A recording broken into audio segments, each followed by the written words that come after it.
Que s'est-il passé sous le pont de l'Alma? Depuis quelques jours, une fresque en hommage à Lady Diana a été dégradée.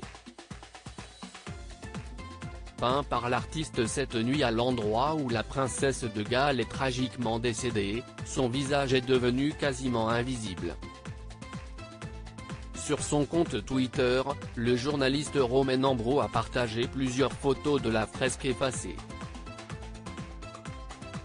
Pour France Bleu Paris, il a contacté la mairie de Paris, qui lui a expliqué de ne pas être à l'origine de cette dégradation et en parle comme d'un acte isolé.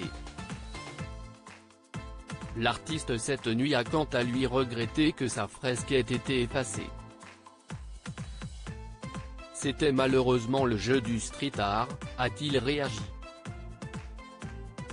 Pourquoi a-t-il écrit sur son compte Instagram, triste de voir son œuvre disparue. Si est en juillet dernier que cette nuit avait décidé de peindre cet hommage à Lady Di, à l'endroit même où la princesse de Galles a perdu la vie. Le 31 août 1997, la mère des princes William et Harry essayait de fuir les paparazzi à bord de la Mercedes lorsque le véhicule heurta le mur du tunnel situé au niveau du pont de l'Alma, dans le 8e arrondissement de Paris. Il y a quelques mois, le pompier qui avait tenté de sauver la vie de Lady Diana, a raconté au Sun ces derniers instants.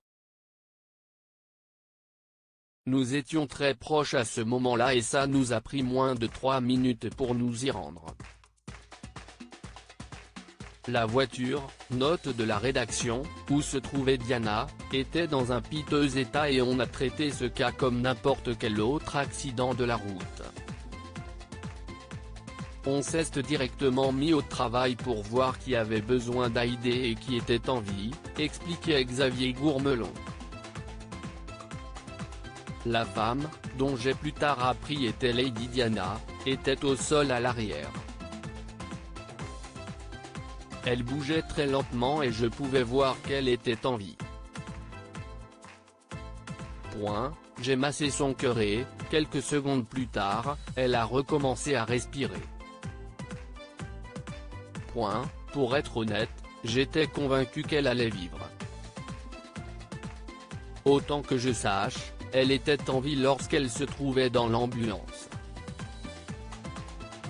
Lady Di perdra la vie quelques heures plus tard, à l'hôpital de la Pitié-Salpêtrière.